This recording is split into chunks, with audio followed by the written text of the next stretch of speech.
when you said that, but I Welcome, don't I know, I love it. I love it. Welcome. Welcome. It's been some years, Alrighty. Great. We can just pull up some chairs here and sit and visit. I think that would be great. That's what we do in Montana. We circle the wagons and we make sure that everybody's. Yeah. My grandparents were Baptist missionaries down in Crow.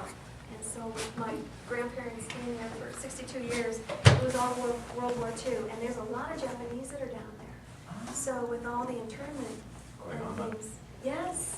Do you know them, Harry? I worked there for 2 years. Yeah. Huh. So, and it's matriarchal society. So my grandmother is the one that took, that simple little box picture. And when my grandfather was baptizing Crow in the Bighorn River. And I mean, so there's a tremendous amount of thought process that goes into that. My grandpa on his typewriter, typing up his sermons every Saturday before he presented them on Sunday. So I'm a God-loving woman. I've been raised that way. And my father has come from Three Buttes, which is Lambert area where we've got all the oil development going on now in the Bakken. And he had a teaching job that landed him in Hardin, and so that's how he met my mom. And then they moved to Billings, and he did finish his university, got a master's up at the U, so they spent some time up there. Both my mom and dad were elementary teachers, so after all the discussion on the kitchen table, I said, no, not going to do this. So I found my husband, high school sweetheart at West High, and he's just 1 year older than I, so he went to school. And then I followed him up and got this degree in economics from, University of Montana. So go Grizz on that one. So got into some of the business things with that, did philanthropy in Billings because we moved back to Billings. And then in '91 went back and got my education degree. So I proved my parents wrong. But my children were at the age where I was in the school, I was PTA president. I didn't do school board, but I did the PTA president staff. And I was in the building so much, I decided, you know what, I can do that. So that's when I went back and I got that degree in education. Been teaching now for 21 years. December 20th, I went into the superintendent and said, I'm running for Congress, and to do that, to be fair for families and kids, I need to take a lead. And they were very gracious. They've been very supportive. But they also know my voice in education it's about the children, that it's also about anything that's going to put a kid forward. Every bill we've had in the legislature that has anything to do with another opportunity besides a school with brick and mortar, I have put my name on that. So we're talking a charter school. We're talking something that might be creative to make that kid unique, come out with more unique skills that's going to get them a job or create something better for our society. Because it is about kids. So I'm been married now 37 years. You guys have got me beat on this.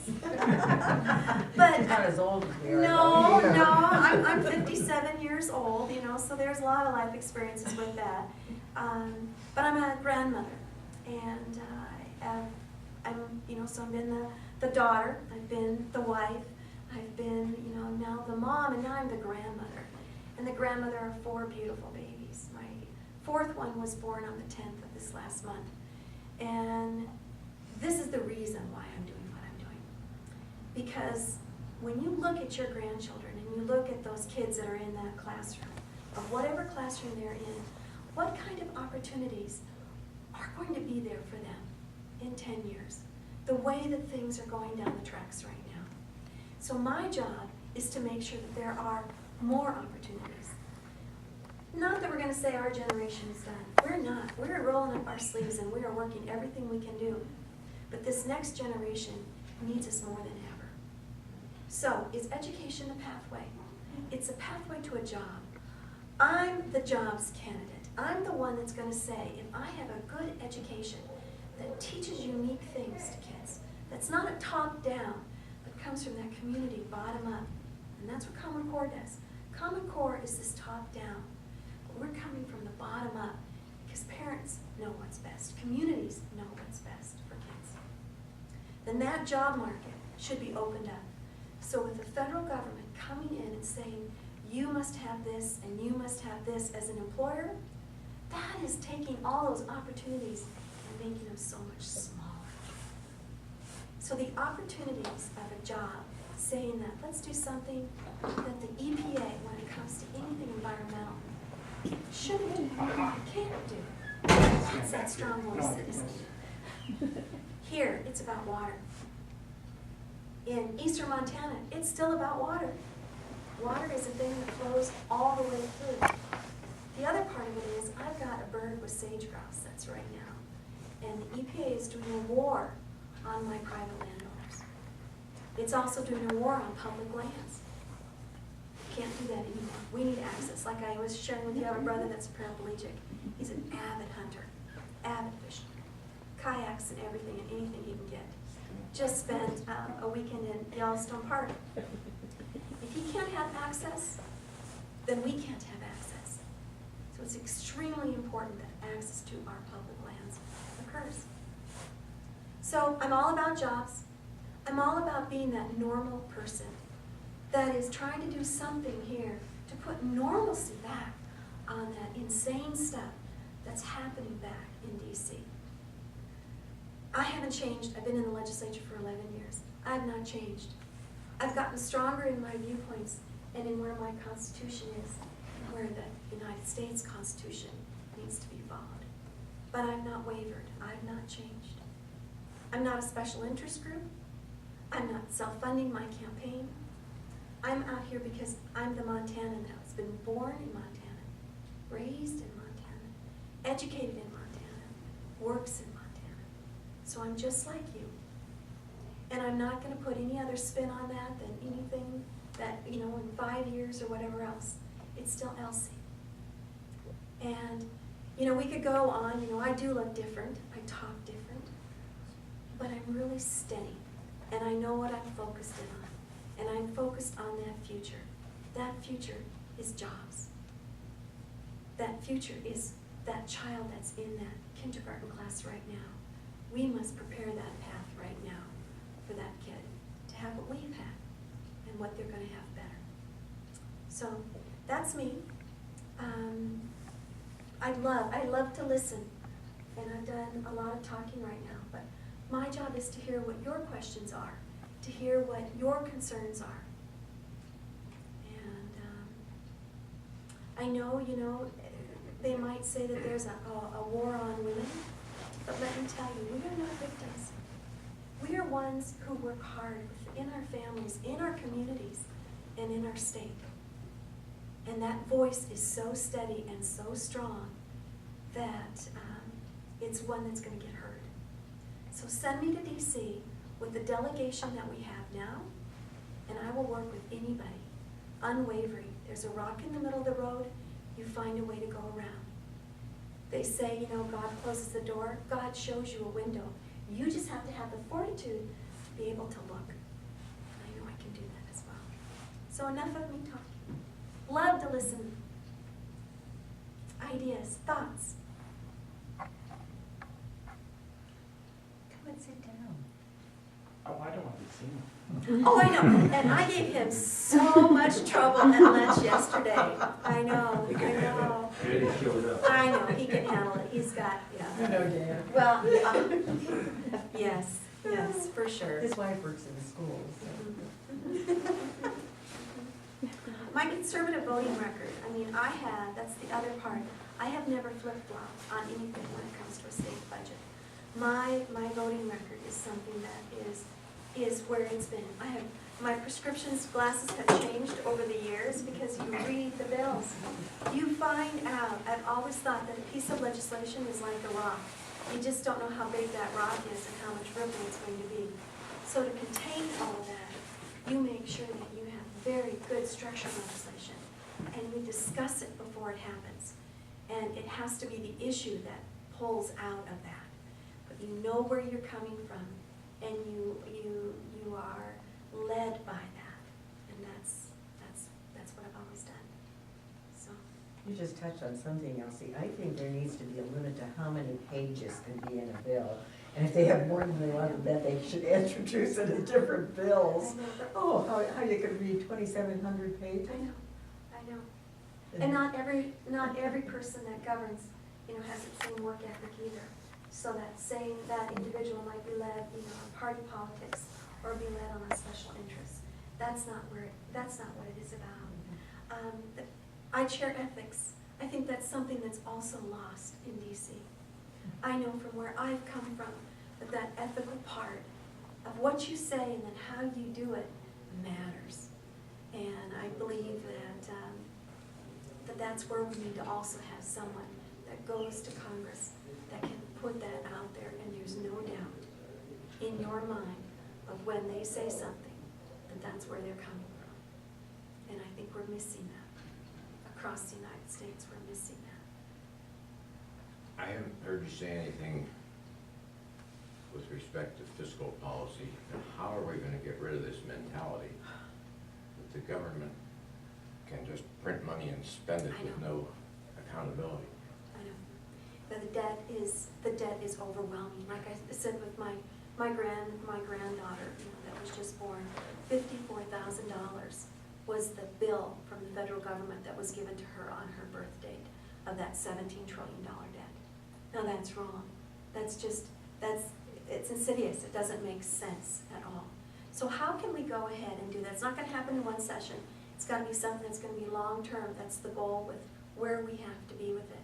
So let's talk about all that borrowing. Why can't we do this here in the United States? Why can't we create jobs? Because the capital will be here. But it's the foundation of where jobs are right now is so tedious. Nobody knows. The healthcare was when I talked about the analogy of the rock. That's a huge boulder that got thrown into this. And jobs are unsteady right now. And we're going to have so much disincentive to work, which is going to say then that more people are going to be on that entitlement. Here in Lake County, you have 16% individuals on Medicaid. 16% of your county population on Medicaid. That's too much. So we need to get jobs back here, good jobs, not raise that minimum wage, but where that employer and that employee are working towards something that's productive, that's there. That's getting rid of all those regulations, whether they come from the EPA, whether they're building code via, challenges that come in on how businesses have to build things, whether it's how you get your water, or if your water is safe enough. All of those regulations cause you problems to be able to grow. If you've got a business program that's this big, and this much is where you have your things that you have to do, your regulations that you have to do, and you're given only this much, you can't grow. You cannot grow as a business. You can't hire people at a wage that's going to be livable for them. So what we have to do is we have to spend less, and we have to grow more with less regulations. That's what's going to stop that. Is it going to happen overnight? No. But we have to have a mentality that this is going to happen. We're the treasure state. We have beautiful state, but we also have things that we don't see that are under our ground, that with technology we can bring up and that we can do a very fine job with.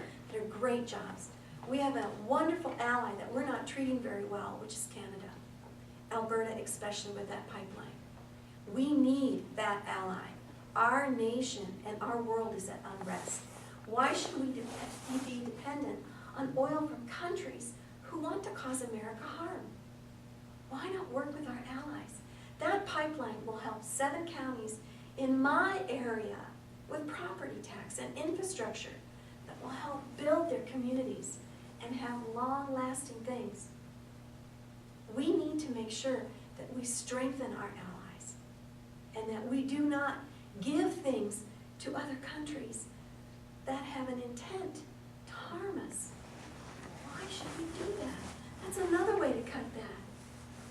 I Wow. know, I got 48. That is. To our enemies. That is.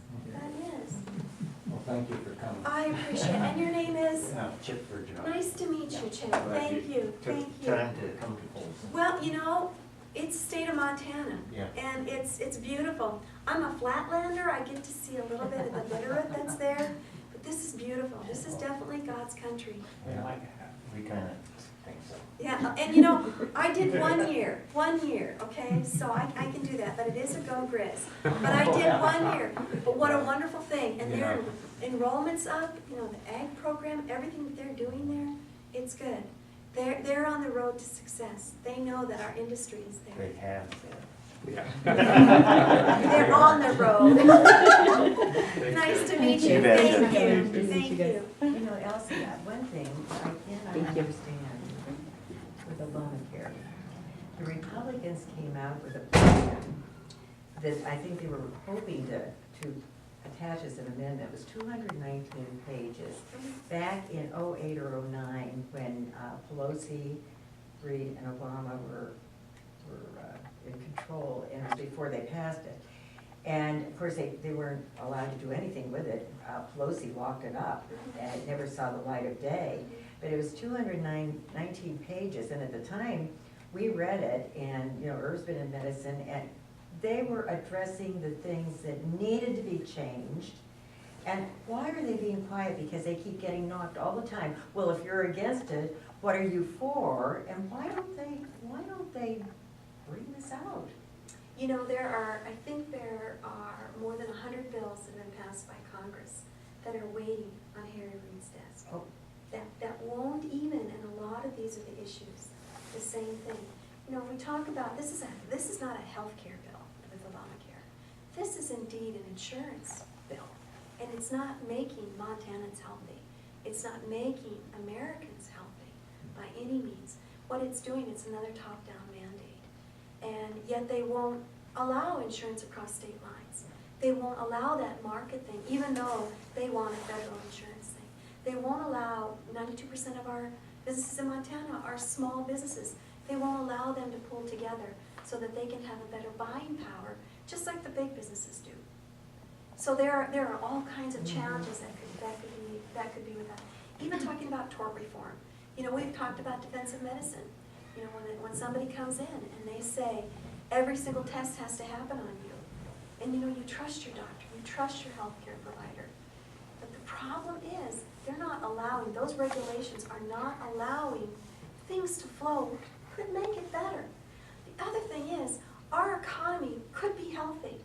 With those individuals that are uninsured, let's look at them. Let's figure out them. Not put this whole burden on everybody and mandate it across everybody. Let's look at a small part and make that better and work at that rather than throwing this whole thing that they've done. Talking about the walking up things that the Republicans have passed, there was a really good editorial in the Wall Street Journal in January, and they were citing that the Republicans have passed in the House 200 bills related to jobs and growth, and not one of them has Harry Reid let to surface in the Senate, and 12 of those were bipartisan even. We have You have to take the Senate. We have to take the Senate. That's the number one thing. It's been 100 years since we've had that Senate seat become a conservative seat. 100 years. And it must happen. We're the number 3 state, the 3rd state on the target list to make sure that that happens. And so there's going to be a lot of, how do I dare say, television ads and all that fun stuff that everybody loves that's going to be happening. But it's something that I think that we all know, and that needs to happen. There needs to be something different that's going on. And Montana can do that. Montana can start that way. What's the understanding that they just did? The other component, do you want gridlock? Do you want people not talking back there? Do you want the fight, fight, fight attitude? Do you want angry people that are going to be back there, that are going to make some more of that gridlock that's going to happen? You want people who are principled that say, no, that's not how it's going to be, but let's work around it this way. That's what I think I want. I know I want somebody who's going to go back there and make a difference. Not flip-flop. not work at a special interest thing, not be angry and yell and everything else like that, but say it in a manner that is solid, that is coming from down here, that looks like every one of us, and to say, yes, that's the voice I want to hear. Not that loud, angry voice that's going to make all kinds of other waves, but someone who's steadily going to work at it, who's worked at it through the family, through the community, through the state, and now through this congressional thing. So I'm excited about it. We have 18 strong conservative Republican women, only 18 out of 235 Republicans there. And they have been a very good voice for the Republican Party. And they're very staid and solid voice. And I've got Cynthia Lummis from Wyoming, who's doing a very great job. She just put a bill that is coming out of the committee. She started it in August, and then it's coming out now. This is a bill that is saying, if you are an environmental group and you get grant money through the federal government, and you cannot sue the federal government and use any federal government money in regard to that. Now, it makes sense to me. Don't understand how that pathway even started with that. And then, of course, we have our Congressman, Daines, who has just come out to say, look, if you are going to go ahead and not pass a balanced budget and can't balance a budget, then Congress shouldn't get paid. Now, that makes sense. That's normal. That's normal stuff that we need to hear from here. I have Kristi Noem out of South Dakota, who is also a lone congresswoman. And she's her first term. She's just came in as well. And then we have, you saw the State of the Union. You saw Kathy McMorris Rogers give the rebuttal. What a real person. Someone who understands that. You know, was not married when she entered Congress and has had 3 children. Her first one with Down syndrome. And her last one, you know, she brought forward in November. And is still doing it, starting from here and building up. That's where America started. That's where we need to continue to get back to. It is not the federal government here. It is not King George. It is us as Americans coming up. That's where I'm coming from. You ready? Yeah. Any questions at all or anything? My name is Elsie. It's a unique name. It's my great-grandmother's name. And my middle name is Mazzella, which is Scottish. Maybe a little bit of that feistiness comes over. So I'm a unique person. But I'm not unique. The name is what's unique. But what is so binding with all of this is that I'm you, and I'm you, and I raised the family, and I looked at the budgets, and now I've looked at the grander budget, and now looking at this huge budget, I know we can do better. So, thank you. Thanks. I would just like to say too that 2 years ago when I was in Helena, I sat in on a hearing that Elsie chaired, and she's very conscientious, a fabulous, fabulous person. I was so thrilled when I heard that she was running. Well, I'm an issue-driven person, so in other words, you know, I know where my values are. I know I'm a conservative Republican, and I know I'm pro-life, and I know where everything is. But when someone comes into the committee, I treat them with utmost respect. I tried to commit, you know, the same with people on the committee as well. But you run a timely ship. You know, you do know where your direction is, and you're focused on that, and you do not give up on that. And then you go forward with that. So those are the skills that I have exhibited and will continue to exhibit, even when I have great legislators that bring forward their constituents' ideas. So, yeah. Okay, well, good. Thank you for sharing your time with me. It is a crowded race. My voice is unique. My voice is different. But we're all patriots, and that's what I want to say about these other gentlemen. We're all patriots. They all have their idea of what is best. My voice, I think, is the steadiest. My voice is the one that's coming from here. My voice is the true Montana voice. So, thank you. Keep in touch. Yeah, I appreciate it. All the effort and energy that goes into this. You mentioned the guys when you were talking. Yes. You didn't say anything about the Second Amendment. Second Amendment. I have an A+ rating with NRA. I totally believe, and even as a school teacher, if it's illegal, act to carry. Done. Why should we have more intervention? Why should we have more intervention at a gun show? If it's legal, I'm fine with that. There should be that is a heritage that we have in the West, especially in Montana. I am not going to deviate from that. And there's not going to be any soft emotion with that. I have supported anything that has come. I have a voting record on that. And I have never, ever wavered from any of that. But that's not only against people that use guns, like these killers and stuff, but it's our defense to keep our property, keep the neighborhoods off Castle from doctrine. animals and stuff, Yeah. so it's all, Castle that's doctrine. all involved, and that's, I'm glad you brought that up, yeah. But no, Castle doctrine, which means that you can protect your property. Yes, I'm and the way that tremendous you feel supporter, is that. perhaps tremendous be done. supporter. Yeah, you bet. Federal government is the one that put the timber rules on us Yep. way down, and that's, we need something to protect ourselves. And the other part is the 10th Amendment. Let's go back to that constitutional study. It says within those 20-some words that if indeed the federal government is not annotated in the Constitution, then it should be up to the states.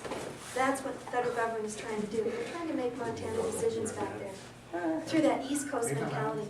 And that is not Is this right. available? That's not That good at is all. not Yeah, right. They just don't understand. They do not understand. They are trying to bully us. And within this last census, we thought we should have another congressional voice to be able to show that. It didn't happen. So that voice needs to be strong. I know that I can put this thing out. I'm not angry. I'm positive. Where I'm coming from, my family values are true traditional values. So we can talk on any level of that, but I'm going back there for jobs. I'm going back there to get rid of that regulation. I'm going back there to get rid of that debt. And to put more responsibility back. Because we're Yes. And they have generous votes against that too, because, they want to raise wages, but then they want to cut back on hours that they can work. It's like, I know. So if you're at 60% here, like, I can't imagine what that is going to change once this ratchets through more than 4 years. Because those women that are single moms are going to be the ones that are going to have that. And that middle class is going to be getting smaller and smaller. So this is not a good thing at all. So we've got to get rid of it. We've got to look at only the focus of what is wrong, not hamper anybody else. So, and we've got some great ideas. Well, they do that, I can tell. It's the lower one that has it. That's our role we have at this point. Okay, it's got Yeah, we that. have, so getting rid of it, as long as we don't. We need the Senate. We need the Senate. The Senate is the problem. So support. That's great. Yep. Make sure that this thing happens. I might take some. He's a listener. Is Elsie going up to the Lithuanian dinner? Yeah, good, okay. But, that's my question, it's like, because of what This is just fabulous. I believe, this is just my opinion, but I believe this was a closed door, underhanded deal, which is sending Crushing them. to Of China. course it was. It was all. To get him in Of there, course it so now was. how difficult is that going to be? How much more is it going to be? Because they'll have access to a lot more money, or whatever. So that's fine, it's the other dogs. I wasn't worried about the Senate race. I wasn't trying Really to wasn't steal worried them. about that. But you know what? I think our message is so much stronger all across the state. And I'm glad this opportunity to do this because I mean, what underhanded, dark deal that this was. It will They had backfire. that percentage down there in Missoula, if anywhere, a Democratic thing, it was 62% Yeah, were because favorable to we Missoula. have booths. So if it's that way in Missoula, The cherry it's festival. gonna be worse That'll be percentage in the rest of the state, maybe not. That's The the rest thing is, of the rest. But, I think she's. and look what they did, they had that thing on Fast Farmers, and look what his percentage is. Retired now. So I think all this stuff they're doing Probably is working against them now at this point. They've gone too far. They people realize that this is not right. They're doing things the wrong way. need to be a lot And more. those people Oh, what saying just happened? be, when you're looking at 60 or 65%, Give me a of people not in favor of it. It's bad. It's back there, great. Yeah, and I think it is. One day. And we become very concerned, cautious, we have to work at it. We do, and that's why. And we have to know what we're up against, that's the other part of it. If we know what we're up against, I think that we can all do something stronger, more But I cautious. see it now, this year, especially that there's more people getting involved. The one thing that Obamacare did was it started as talking, it started in the coffee shop discussion, it started at kitchen table. Things that, no, we're not gonna do this anymore. And that's what we're so great at as Americans. We can say no. We can. My concern is though that this food entitlement group is getting so big That's what they want. that they're gonna vote against So let's get jobs. Let's put them back on where they feel productive. Well, my argument on jobs is, from a public meeting you're saying is that all these foreigners that are taking jobs, quote, that Americans won't do. Well, if they won't do them, then they shouldn't get fed. Right. Why should we hand welfare to people who won't work when they could work? See all these. And we pay, that's it. And hotels, help And my friends in California say, well, these people are great workers. I know, it's frustrating. It's Yeah. frustrating. Well, it's, I get on my soapbox now. it's just like the people that put in jail and stuff, I think they should have a Do it because it's getting dry. if they're gonna be criminals and that's where they wanna be, send them a bill, give them a bill. They can afford it, most of those guys can afford it. Send them a bill, why don't they take care of it? It's just going the wrong direction all the time, I get what. They go off that empty one, they should be out there working, they want that too. I have a $1.35 and a $1.32. Have a good job. We could, you have roadways clean, Oh, great. good. People be out there cutting timber, we get the timber back here, have that cut. It'd be cheaper down there running the chainsaw than big machinery, and there's lots of them. Yeah,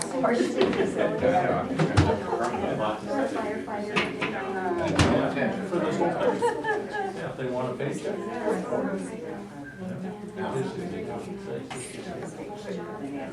But once it is frustrating, you need to get more people involved, and more of us involved, and more of us together, maybe we can turn it. But it's gonna take time, and we're gonna work at it, but we've got, the more of you guys in there, the more people involved. It's gonna take time. It is.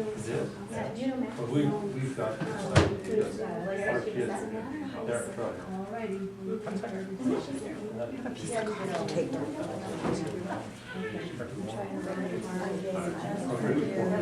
Everything I make is so small, can't you tell by looking at it? I work back to the very, very. Oh, okay.